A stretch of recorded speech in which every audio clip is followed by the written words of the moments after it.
முக்கிய செய்தி. கன்னியாகுமரி மாவட்டம் நாகர்கோவில் மாநகரத்தில் நடைபாதையில் வாகனங்கள் நிறுத்தினால் அபராதம், வாகனம் பறிமுதல், மேயர் எச்சரிக்கை.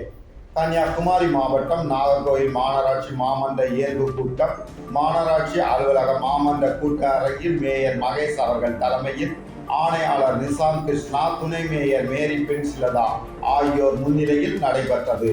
மாமன்ற கூட்டத்தில் கரூரில் நடந்த துயர சம்பவத்தில் பலியானவர்களுக்கு இரங்கல் தெரிவித்து மௌன அஞ்சலி செலுத்தப்பட்டது.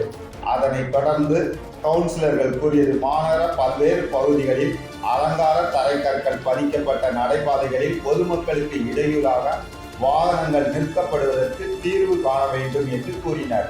இதற்கு மேயர் பதில் தெரிவிக்கையில், நடைபாதையில் பொதுமக்களுக்கு இடையூறாக கடை வியாபாரிகள் கடை வைத்தாலும் இருசக்கர வாகனங்களை நிறுத்தினாலும் சம்பந்தப்பட்டவர்கள் மீது அபராதம், வாகனங்கள் பறிமுதல் செய்து நடவடிக்கை மேற்கொள்ளப்பட்டு வருவதாகவும், இனி வரும் காலங்களில் இதற்கான நடவடிக்கைகள் மிகவும் தீவிரப்படுத்தப்படும் என்று கூறினார்.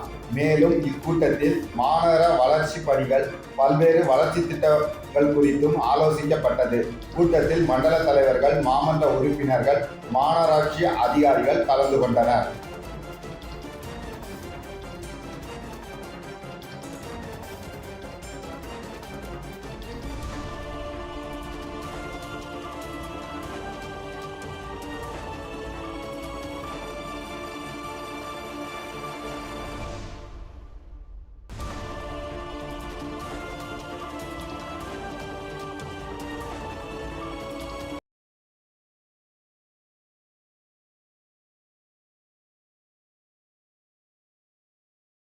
உங்கள் தொழில் சிறக்கவும், தொழில் நிறுவனங்களின் விபரங்கள் மக்களிடம் கொண்டு செல்ல கஜா டிவி நம்ம ஊர் வணிக தகவல் நிகழ்ச்சியில் விளம்பர தொடர்புக்கு 9659520537.